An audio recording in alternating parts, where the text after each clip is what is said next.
Here with me tonight on the Kev Baker Show, and he is the author of The Octopus of Global Control. And I love it, the octopus of global control. It doesn't take much to really inspire me to get the Photoshop fired up and look for ideas when it comes to the graphics for the guests. And I was saying to Charlie today, I found the perfect octopus for me to use from now on, because I'm going to go for Hank the Octopus. And Hank is a star from Dory, the movie. And, of course, Dory is the follow-on from Nemo. Yes, I know I watched too many cartoons and things. It's the joys of having a young boy at the time. That's my excuse, honestly.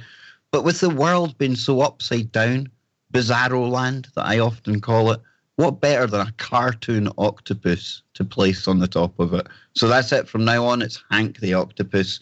And if I call Charlie Hank from time to time, you're going to have a little smile on your face out there. I'm only joking, Charlie. I would never call you Hank the Octopus, man. That's okay. I can appreciate Dory and Finding Nemo. And I think it's perfect because, look, you and I have got the same sort of temperament with this stuff. I mean, it is so crazy that you just have to laugh about it. We get our points across. I mean, I think people understand what we're talking about, but at the same time, like, we just have to laugh because what we're seeing out there in the world is so crazy that if 10 years ago, if people had told you that this is what the world was going to be like, you would have, of course, shook your head and just said, there's no way. There's no way you can get everybody on board with some of these programs that we see. And there's no way that that in America, land of the free, they're going to crack down on free speech. But that's exactly what's happening. It's happening, and it's happening faster than I thought it would happen. And it's happening to a degree that that I never considered it actually getting to. And one of the things you and I talked about was the introduction of this new, you want to talk about an Orwellian control system.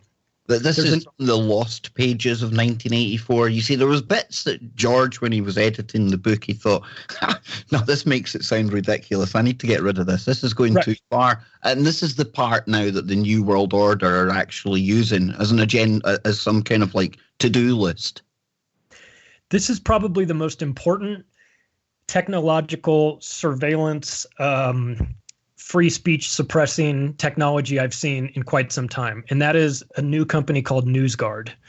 It has been in the news a little bit lately. And what it is a plugin for your browser that will rank the trustworthiness of websites that deal with news. Okay. It will give them a green rating if they are trustworthy, a yellow rating if they're not really sure, and a red rating if they are fake news or if they are news that is deemed to be low quality. Now, the green, yellow, red stoplight program, if that sounds familiar, that's because we saw that with the Department of Homeland Security for the terrorism list. Remember, it was going to be like red, dark red, if it was terrorist season or whatever they were passing, trying to pass off as information. And it was done under the control of a guy named Tom Ridge, who was the head of Department of Homeland Security. Well, guess who's on the advisory board of NewsGuard? Tom Ridge. What a surprise. He loves his red, yellow, and green stoplight program. So what this is currently right now, they're making a push to have installed on computers, and they've done it in Hawaii has been the test market where it's been mandatory that they've installed it on all the libraries, library computers, school computers, universities, and they're pushing to have it embedded in automatically installed on all smartphones in the United States at first, and then they want to do it worldwide afterwards. So just to give you an idea of how utterly corrupt this is. Let me just throw this into the mix to give people an idea. And I want people to jump over to the TFR chat room right now. I'm going to drop a link in there. And that's www.tfrlive.com/chat. It's totally free. Just give your email address, pick a name, and away you go. And this is the language from their own website. It says, NewsGuard provides a nutrition label write-ups of more than 2,000 news and information sites that account for 96% of online engagement in the US in English. And this is where it gets really kind of comical. A SWAT team of NewsGuard analysts operates 24/7 to identify sudden trending purveyors of unreliable news among the sites that NewsGuard has not yet rated and warn internet users about them in real time, Charlie. Yeah. A SWAT team. A SWAT team. Yeah, that's great. Kicking in your windows, kicking in your doors, and kicking in your browser to tell you, red alert, Kev Baker's fake news, Russian agent. Yeah. Well, guess who's green? The Washington Post and CNN. Yep. Sky News, BBC.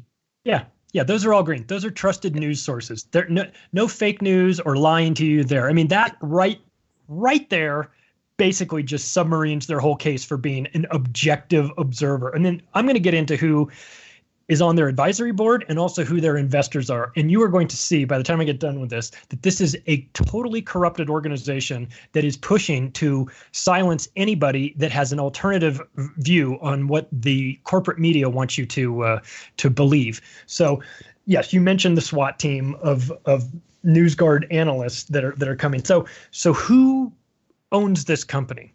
So it's started by two guys, Stephen Brill, who is the co-founder of Court TV, which is a channel, and he's a member of the Council on Foreign Relations. Now, this is going to become a theme, just so you know. Then the other co-founder is a guy named L. Gordon Kravitz, and this guy is a piece of work, let me tell you. So he's married to the director of global initiatives of Human Rights Watch. Human Rights Watch, just so you know, is an organization that has been busted taking money from Saudi Arabia to not report on human rights abuse in Saudi Arabia. So, I mean, it's just like the most corrupt organization you can have. So he's married to that woman. He's the former executive vice president of Dow Jones, and he was the CEO or the chief editor of Wall Street Journal. I mean, a totally globalist newspaper if I've ever seen one. He's a board member of Business Insider, which received $30 million from the Washington Post. Gee, I wonder why they got a green rating. He's a member of the council. $33 million? No, it just said 30. But it was probably 33. You know. He probably put 3 of it in his pocket. Probably. He's a member of the Council on Foreign Relations, like almost all of them are going to be. He's edited books published by the American Enterprise Institute, which is a globalist organization just stuffed with neocon think tank people like Paul Wolfowitz, John Bolton, Richard Pearl, and PNAC. So he's editing books for these guys. He was busted for lying about NSA surveillance in his Wall Street Journal columns. And he also wrote a book where he talked about who invented the internet, and he claimed that these other guys did it who didn't. And they came out and said, listen, we're distancing ourselves from this guy because we never claimed we invented the internet. So he's got a problem with the truth. Okay, he's just not, he doesn't really like it, let's just say. So what they did is they went and put together the advisory board of people to help start this. So I mentioned Tom Ridge. He's a Homeland Security Director, former. So if you're going to be in the news business, the truth about news business, who is the last person you would hire to put on your advisory board? I would say it would be Michael Hayden, the former head of the CIA, the former head of the NSA, the director of the Chertoff Group, and he's currently the chairman of the board for BAE Systems, a weapons manufacturing company. I mean, I cannot think of anybody that screams secrecy and lies more than Michael Hayden. So he's on their board. But then it gets even crazier than that. They brought in a guy named Richard Stengel. It's a name that probably doesn't ring a bell for many people, but he's the former editor of Time magazine. He's a distinguished fellow at the Atlantic Council, which is not a good thing. He described himself as the State Department's, quote, chief propagandist, and he's a member of the Council on Foreign Relations. Now, if you go on YouTube or wherever you get your videos and you type in Richard Stengel, CFR, propaganda, you'll find a video that runs where he's on a panel at the CFR and they ask him about propaganda. And he says, I like propaganda. I think every country uses it. I don't have a problem with it. So this guy's on the advisory board of a news site that's going to tell you whether the news is true or false. I mean, it's so crazy that you just have to laugh at this. I mean, these are the last people in the world that should be in a position to analyze whether the news is true or false, considering they're the ones that make up all the false news. But it gets worse than that. They brought in another advisor, a guy named Don Baer. Now, he he was the former White House communications director to Bill Clinton, so you know he's shady. He's the chairman of PBS, Public Broadcasting Station, right now. He's the chairman of PR firm Burson Cohen Wolf, and this is a public relations firm that represented some of the most reprehensible people on the planet. They represented Union Carbide after the Bhopal explosion in India that killed thousands of Indians. They represented the country of Argentina while they're under the junta rule. They represented Johnson & Johnson during the Tylenol poisoning. They represented asbestos manufacturing companies from lawsuits. They represented Saudi Arabia after 9/11. I mean, this is like, this company will take money. They'll represent anybody. They'll represent Satan himself. They don't care. If caught Jack the Ripper in London back in the day, that's the crowd he would have gone to, right? Wow, dude. They don't care. So Don Baer, this is the guy who's on their advisory board. He's the chairman of this gigantic public relations company that works with the scummiest people on the planet. So he's there. Then they brought in Elise Jordan, who's a name that won't ring too many bells for people, except that she was married to Michael Hastings. And if you remember when Michael Hastings died under severely mysterious circumstances, when they interviewed her, her response was very scary because she said, "Nothing to see here. Must have been an accident. Move along." And, she was the former communications director for the National Security Council. She was the speechwriter for Condoleezza Rice. So she's in it too. And, look, Michael Hastings was doing some great work. I mean, he got himself killed for the work he was doing. I think we understand that. So that's the advisory board. I like to joke, Charlie, but, I mentioned Jim Tucker earlier on. Mm-hmm. And I'm not suggesting for 1 minute he was taken out. But, somebody like Michael Hastings, he was playing a really big part in bringing truth to the surface.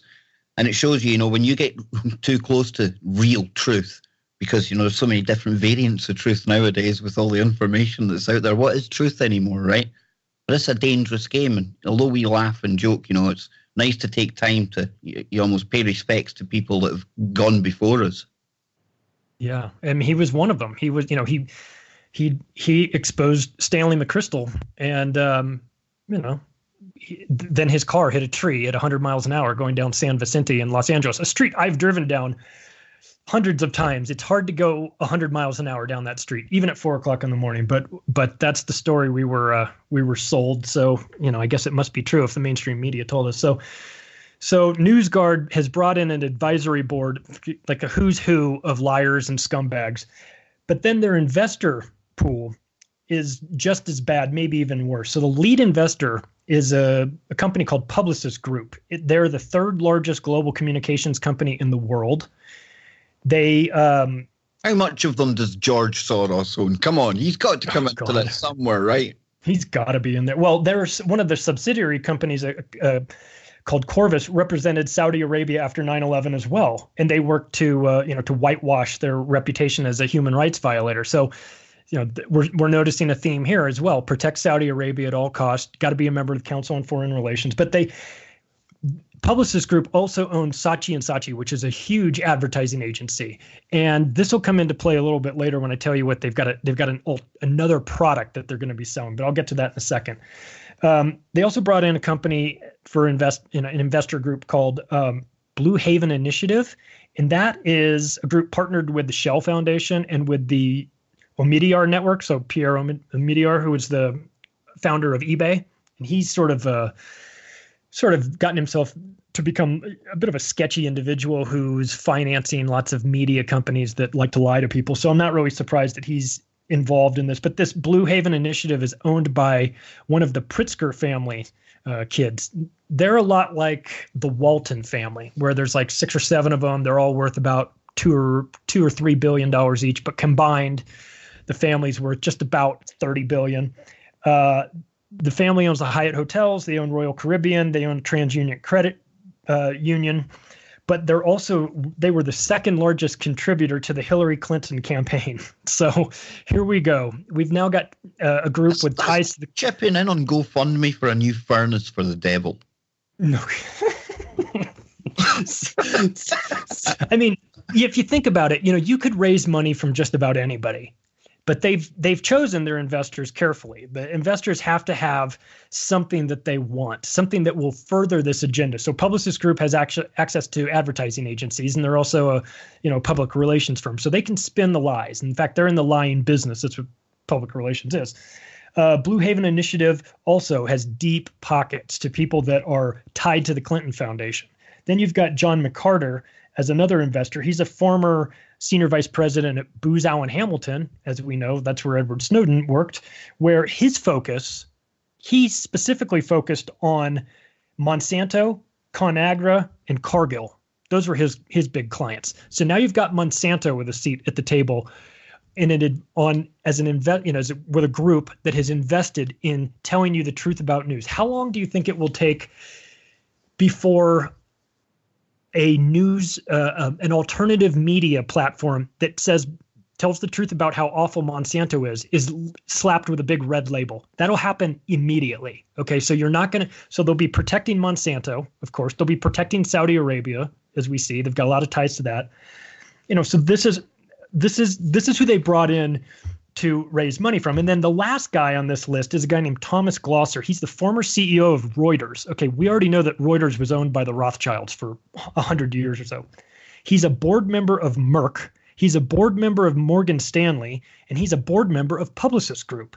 He's a member of the Council on Foreign Relations. He's a member of the Atlantic Council, and he's on the advisory board of a company called Affinity, which is a big data and AI business. So, it is going to be so Orwellian when these investors and these advisory board members all get together. You talk about Davos being a room full of psychopaths. NewsGuard's meetings are going to be like a mini version of Davos with all these guys.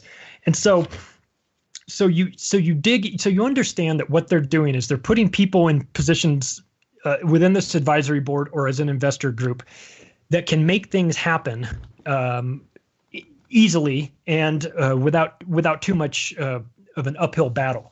So Publicis Group and Google already have an existing relationship.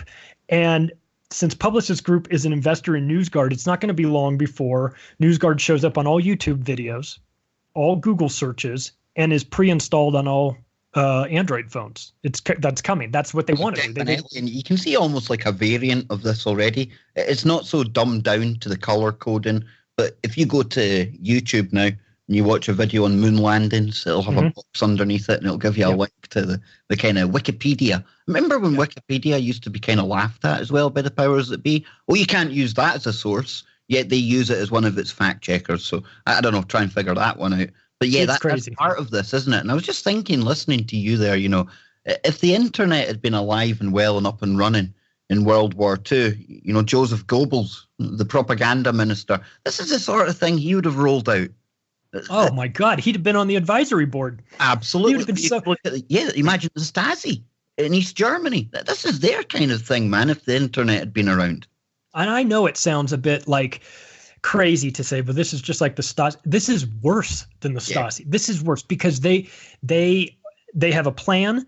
And they have the financial backings and they have the connections through high political office to make this stuff happen. This is not like you and me launching an app out of our basement. This is pre-funded with an agenda, and everybody seems to be on board with it. So I'll go on a little bit more. Well, just before you go back I want people to appreciate this as well. And we might be able to see right through this for what it is, trying to censor us, Orwellian kind of control and stuff like that. However, we have to put ourselves now in the shoes of people who were trying to awaken to the same information. And the subconscious mind, the minute one of these people, and I'm not putting them in a different kind of box from us or anything, folks, but it's a different mindset.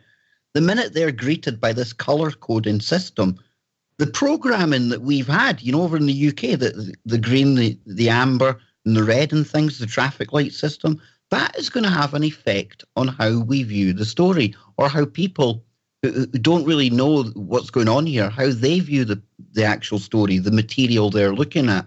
And it's going to bias them against what they're reading. And that's why it's such a powerful tool. It really is. It's really simple. They keep it simple for the stupid people. Red, yellow, green. It's very easy. There's not, we understand what those colors mean as far as driving a car. We get that. It's already preloaded into our head. So when we see, like you said, when you see something red, you're going to say, oh, this is not newsworthy. Although it's going to have the exact opposite effect with people like you and me and all the listeners, because the way we think, when I see something red, I'm definitely going to read that. And when I see something green, I'm just going to discard it. So so for us, movie, when it says that warning, there may be like some violent scenes in this movie, the more things that it lists, the more I kind of sit up in my chair and get ready for what's coming on, because it has that kind of, it kind of hooks you in. You want to see what's make all the fuss about. For sure. For sure. But unfortunately, the percentage of people like us that are going to do that is small compared to the percentage of people that haven't given it much thought. They don't know. They don't understand the background of this company. They don't know what the plan is. And they will just assume that this is done by somebody who's running a 24/7 SWAT team of experts that are going in and making sure that we classify whether these websites are safe or not. This is like Snopes on acid. It's crazy. Charlie, this is just before you get back to your notes there, you must know by now it's 2019, and of course we must trust the plan. Boom, boom. Well, I mean, the plan better hurry up and get here, because we're running out of time. It's imminent. It's imminent. It's coming next month. It's imminent. Well, so this is something about NewsGuard that came out that you want to talk about, like, stacking the deck, and it's kind of ridiculous and funny at the same time. So, you ever hear of Gallup? Gallup, they do polls.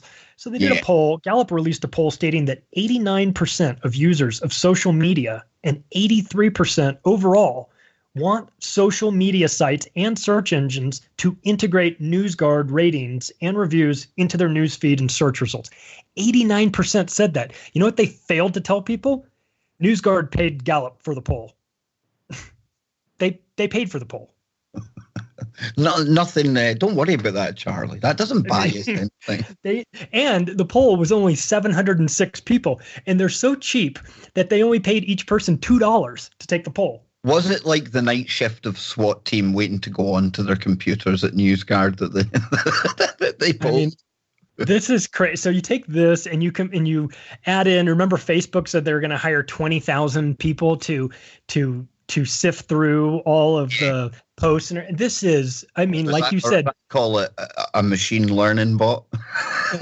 Yeah. Well, this is George Orwell, like you said, threw this chapter out because it was too unbelievable. This is crazy. But I'm enjoying learning more about this. So what more can you tell us about this NewsGuard? Because this is, I mean, as somebody who operates on this side of the kind of enemy lines when it comes to try to get news media out there, bringing on guests that maybe the mainstream would never touch.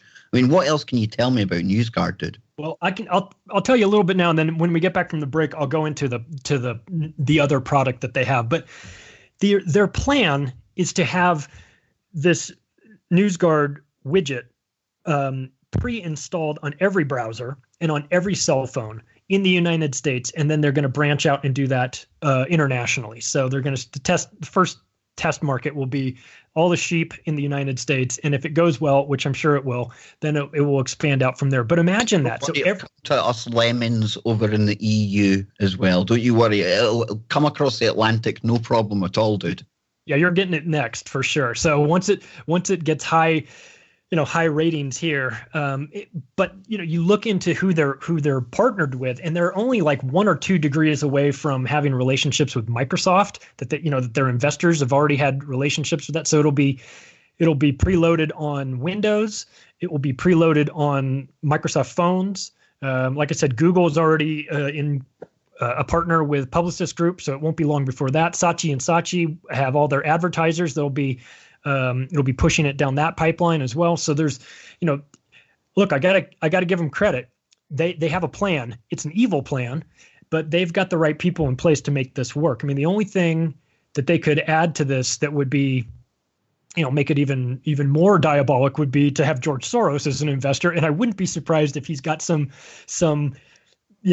LLC out of the Cayman Islands that's quietly funding this as well, because this is exactly the type of thing that he would want. But wait until you hear what they've got in store for us. It'll make you it'll make you sick. We'll get into that in a little bit, but yeah, this is what we're up against. We're up against a group of people that have decided that they're going to be in the truth business, and yet their backgrounds are CIA agents and Council on Foreign Relations members, and they're working exactly in the opposite spectrum of the truth. They're nothing but a group of liars, and yet they're gonna slap a big red X on you. Exactly. Sure. And me.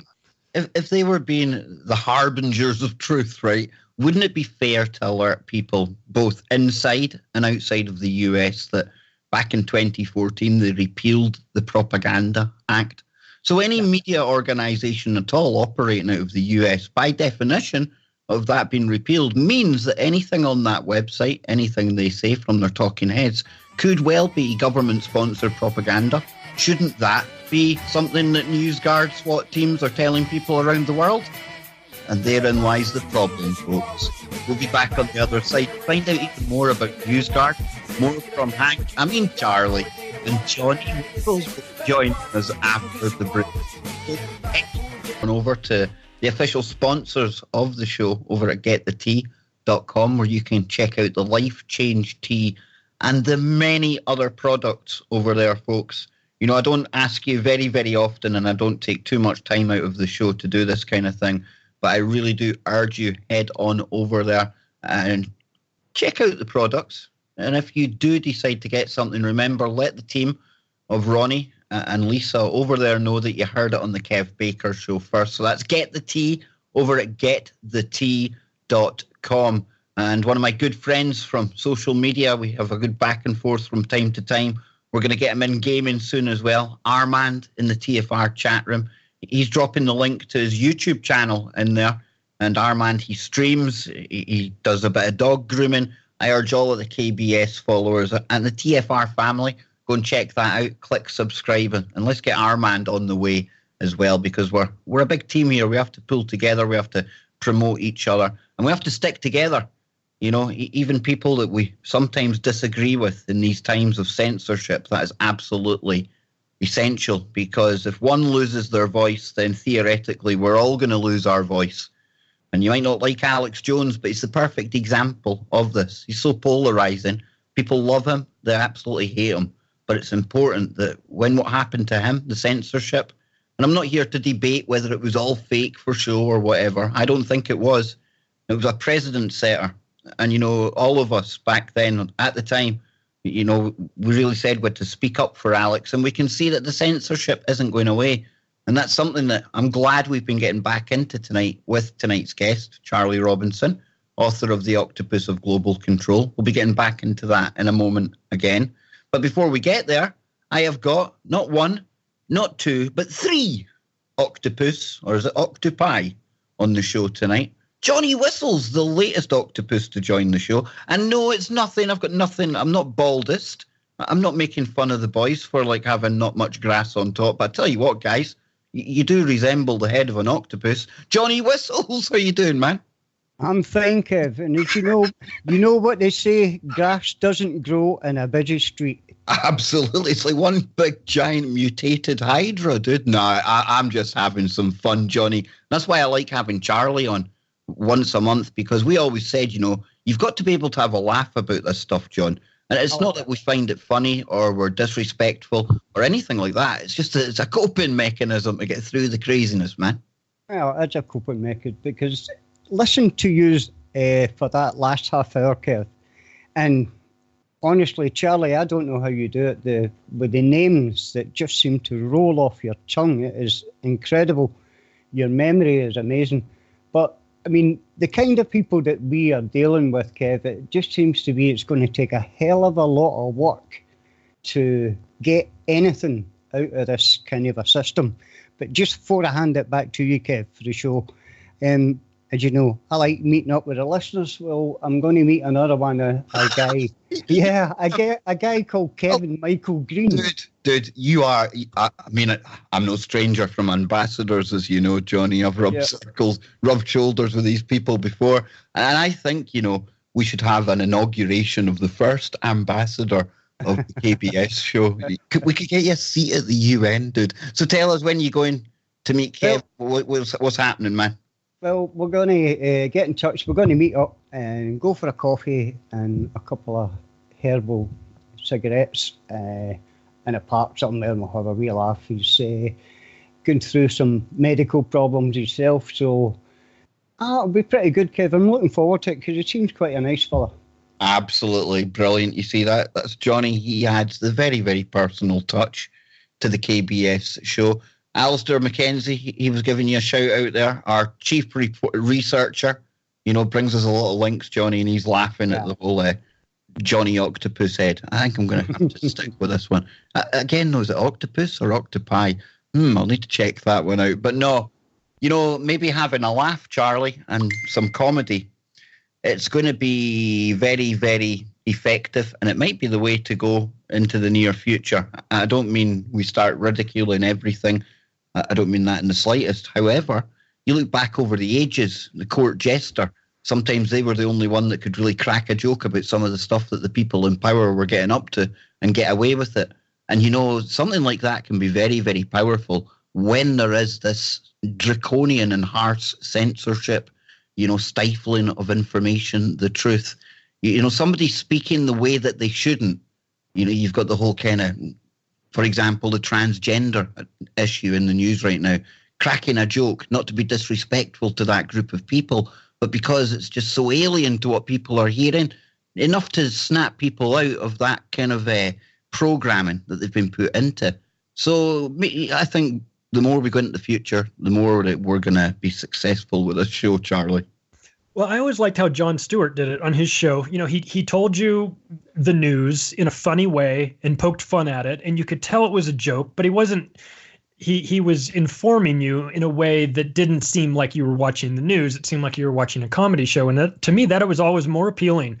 I was more engaged in it because of that comedy angle. It made me hang in through through the disturbing parts, and I knew he wasn't being disrespectful about it, and I knew he wasn't laughing at people necessarily, but he's a comedian. He was making fun of it, and to me it's way more impactful to do it that way. I think people listen to you a whole lot more. And I want to say, Johnny, thanks so much for the compliment, but I have to give credit where credit is due, and that is to the author that wrote the story about NewsGuard, and that's Whitney Webb from a company called Mint Press News. So this is I took that story, dug in a little bit deeper, but I want to make sure that people know that that's the source of it, and to check that out, because there's a lot of interesting topics there. And like I said before we went to the break, I wanted to tell you about another aspect of this company that's going to be really troubling, especially for the alternative media. Now, the NewsGuard component of it, that's the company, but their plug-in, that's for consumers. That's for, everybody. They have a second part, and that's called BrandGuard. And that is something that will be sold or licensed to the advertising agencies themselves. Remember, I said they own Saatchi & Saatchi, which is a major ad agency. So I'm going to read this from BrandGuard, an explanation about what this product will do.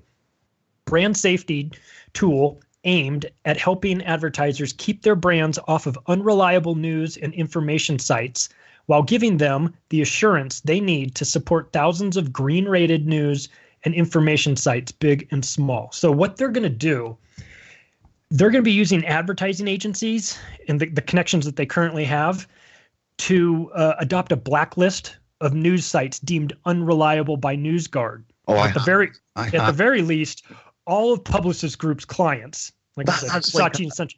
That's going to be like accreditation. It's not a roll of shame. That's accreditation for somebody in the alternative media. I need to up my game and get on that list before it comes out, Charlie. For sure. I mean, we started because we laugh about it. We see that as like a badge of honor. But I mean, there's going to be, what it does is it removes advertising from alternative media. It hits them in the pocket. You think getting demonetized on YouTube is something. Now you won't be able to have any ads on your site at all, because the companies that supply those ads, the aggregators of advertising, are going to be telling their clients, oh, we don't advertise. We won't put, you're going to give us we have a $70 million deal with Toyota, let's say, for the year, and they're spending their ad money. I worked at an ad agency, so I understand how this works. They will say, the customer, Toyota in this case, as an example, I'm just making that up, would say, well, we don't want to be on any red or yellow sites. And they say, no problem. We'll keep that in mind. We won't put you on any of those sites. Well, guess who's going to not get any advertising? InfoWars, the Kev Baker Show, And all here's these the things. thing, right? Here's the thing. I mean, I would say, and you've worked in this kind of business, dude. You'll know better. But I would think, these companies, we use Toyota there, and it could be any company. But do they honestly care where eyes are coming from onto their adverts? Because, no such thing as good news. And as long as the thing is getting hits, as long as people are seeing this, then do the companies themselves actually care? Advertising's advertising, isn't it? Well, yes and no. They might have to answer some tough questions if their shareholders know that they advertise on Alex Jones. And so what they'll do is I worked for a company called Deutsch, which is... I get it, right? But have you ever watched an advert for, say, Gillette? Mm-hmm. And then maybe the video that it was on the start of, right? I've never looked at that channel, that person, the thing that comes afterwards and gone, well, I'm never buying that pesky Gillette again. Although I am never buying that pesky Gillette again. But you get my idea, right? I don't think the consumer really associates the two, do they? No, the consumer doesn't care one way or the other, but the company itself is worried about a negative, association. So what they'll say about the woke brigade.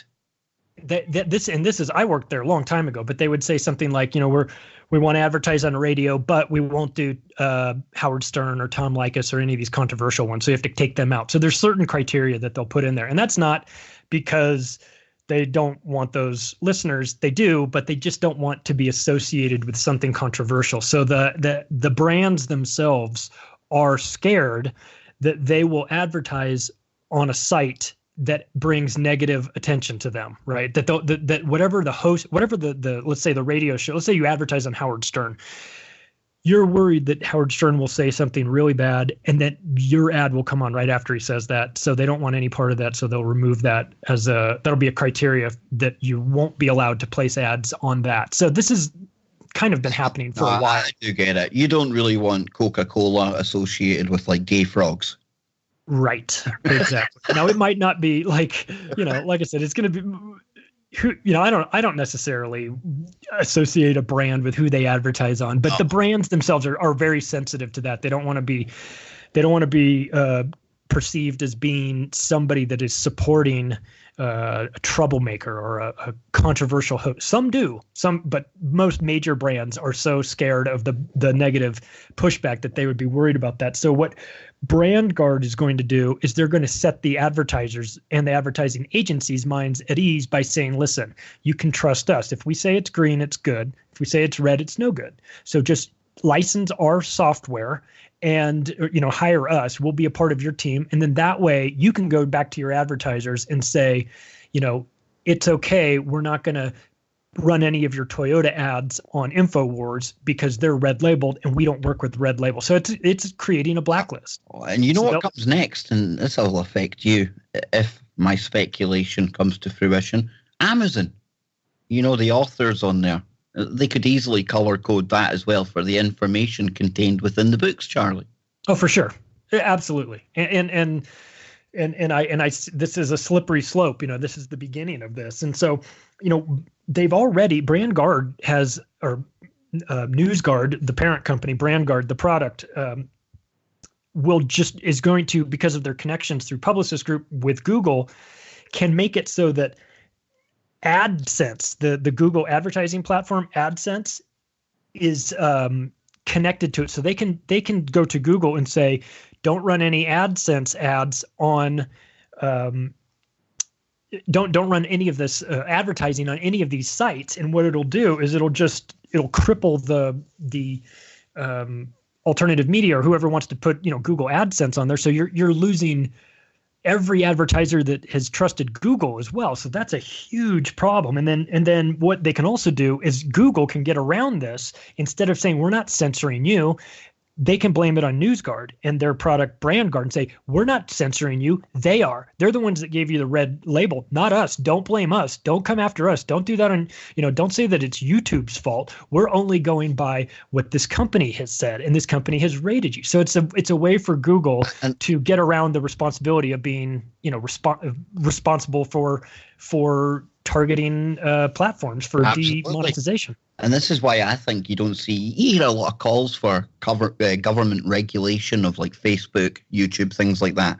But at the moment, deep state cabal, whatever you want to call them, the hidden government, Charlie, they're quite happy with the system because they're not the ones seen to be censoring anything, but their friends in big tech, the ones that lobby the most and give them the most money, they're doing it on their behalf.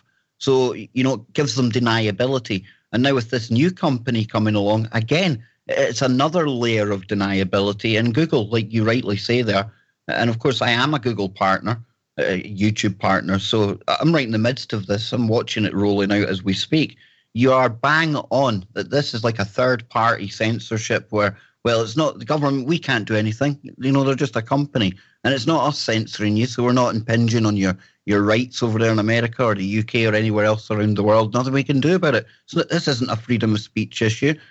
This is genius level thinking on behalf of the elites and the control of information.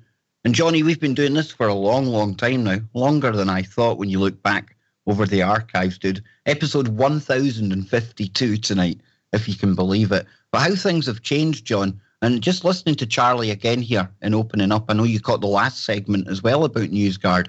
This blacklist, it's something I definitely think it would be like a badge of honour to be on. But what are you thinking while you're listening to Charlie kind of laying this out, John?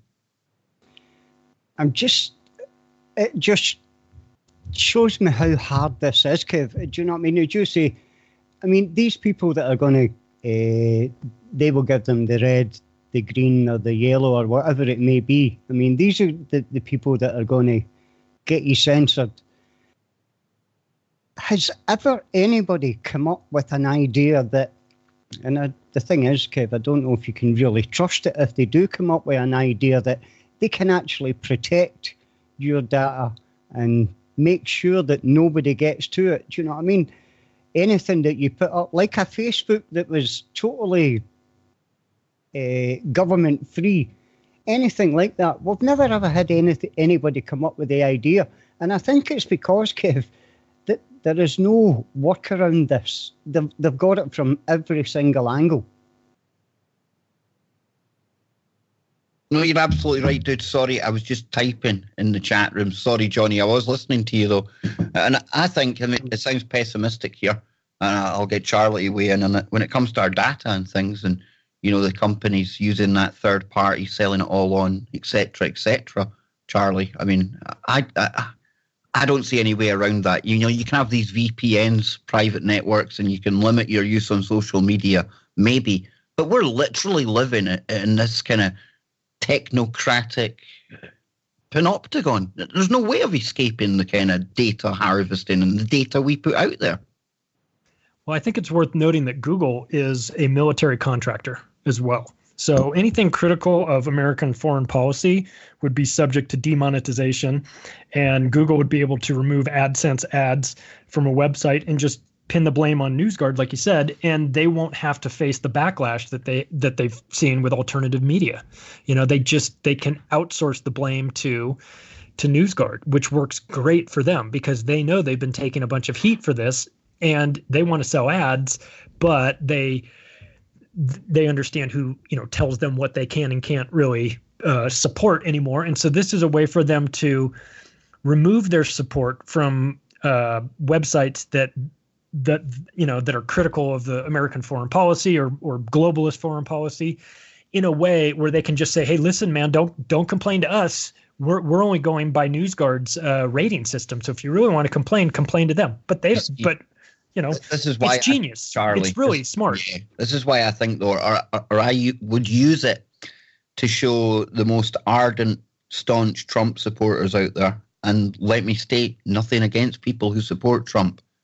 But, the fact that he's not fighting back against the implementation of all these kind of tools and apparatus for censorship right now, that should be a big red flag that there may be a problem with his kind of time in the White House, because as good as he is, or as good as he may be, controlled or not, there is going to be somebody comes after him, be it 2 years or 6 years from now. And if it's the other side, the ones that are looking to bring in even more of these kind of measures and censorship and all the rest of it, add to the craziness we're seeing playing out in America right now, then they are going to have all of these tools still at their fingertips. That the fact he's allowing this apparatus to grow, Charlie, and not really fighting back against it. I mean, he's one of the biggest kind of users of Twitter in the world. The dude's never off it if it's actually him, but he should be really kind of sorting this out now. He should. And this is, I know people want to say he's playing 4D chess. Well, he's not playing this game at all, because if he doesn't see this coming, if he's not taking steps to get in front of this, then he's going to have a problem, because once this technology is out there, it's not coming back. And it's going to be, if they have their way and install it on all computers, it's just going to become part of just what your computer runs. It's just going to become normalized after a while. Right now, it's a little bit, raw, and they're testing it out, but they have the people in place to put this in. And once it's in place and working, they're never getting rid of it. We've seen this. This is the problem. No ordinary people. A SWAT team ready to put all this into place, Charlie. The SWAT team. Which paints a picture of like you sitting at your computer and literally guys coming in on ropes, kicking through your window and like arresting you. This is the image I have of a SWAT team of people protecting the truth. I've got an even more comical vision in my mind, and it's this big, huge kind of office block, and there's all the high-tech computers, all the stations there, and the SWAT team officers, all garbed up with their pistols, their submachine guns, all the rest of it. They're actually sat at the computer just waiting for people to post things of a fake news nature, so they can put a red dot on it. Yeah, I mean, we're kind of laughing about it because that's what we do, but the reality is that's exactly the plan. They're sitting in front of their machines with the night vision goggles on, the office blacked out. That's what's happening, dude. People throwing in the odd can of tear gas now and again. They are planning to ruin the reputation of any media platform that doesn't toe the party line. They will just, if you come out with a philosophy or a topic that rubs them the wrong way or that goes against it, say you're anti-vaccines, we've got one of the advisory board members on the board of Merck. You don't think that anybody that comes out talking about vaccines damaging kids is going to get red listed? They'll be immediately red listed. And even if what they say from that point on is towing the party line, the fact that they've made that comment that one time, that'll get them a red star, and they'll never get off of that. They'll have to buy their way out. And even then, how would you even know? I mean, you could be held for ransom. They could come back to you later and say, hey, we put a red mark on you, but we'd be willing to make you yellow in exchange for, signed affidavit that you will never talk about Monsanto again. What happened to freedom of choice, guys? Freedom of speech. But I remember, there's lots of stuff that we don't like on the internet. In society, everywhere we go, there's stuff we don't like. But we're not forced to listen to it. We're not forced to buy into it. And, you can turn away and not look. So, what happened to that? Because it seems to be now, anything that's said, it just becomes this big trigger point. Triggering. When did this even become a thing? People being triggered. What's going on in the world? I just don't get it. Give people the freedom of choice. If you don't like what somebody's saying, and as long as they're not calling for violence or anything absolutely ridiculous, then just let them say it. It's like we were saying earlier on, this list as well, this color coding system. Some of us, me and you and Johnny as well, I would imagine, we're going to see a red site, and that's going to pull us in deeper, right? And the more they say that people can't speak out and can't talk about this, can't talk about that, it has that adverse effect of making people look at it. So could we be seeing the hubris, the kind of rollout of all these in-your-face measures backfiring on the controllers? Are all of these kind of ridiculous things going on be the trigger that actually sparks something, Charlie, where we all realize how stupid things have got? I think if everybody listening was awake to what the reality is, then yes, it would come across as absurd. But unfortunately, there's so many people that aren't, for whatever reason, either they're willfully ignorant, they don't have time to research it, they don't care one way or the other. I mean, these are things that, they're not going to dig too deep into it. The vast majority of people are just going to sort of accept it. They'll maybe get a soundbite about, oh, this is a company that's looking out for, fake news and all that. And they'll go, oh, okay, that sounds good. Yeah, we should do that. We should have something that does that.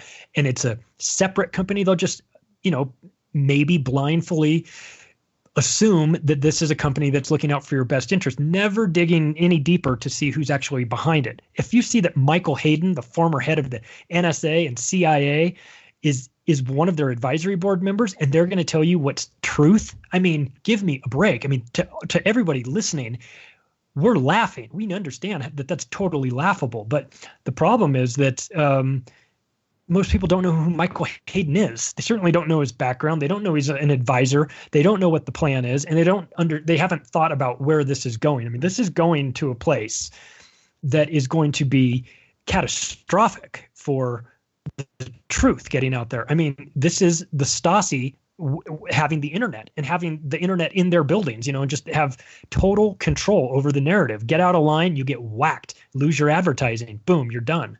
If you don't get deplatformed beforehand. So I mean, this everything about this is scary. And it's devices, PC, tablets, down to your smartphones, breaking in live time.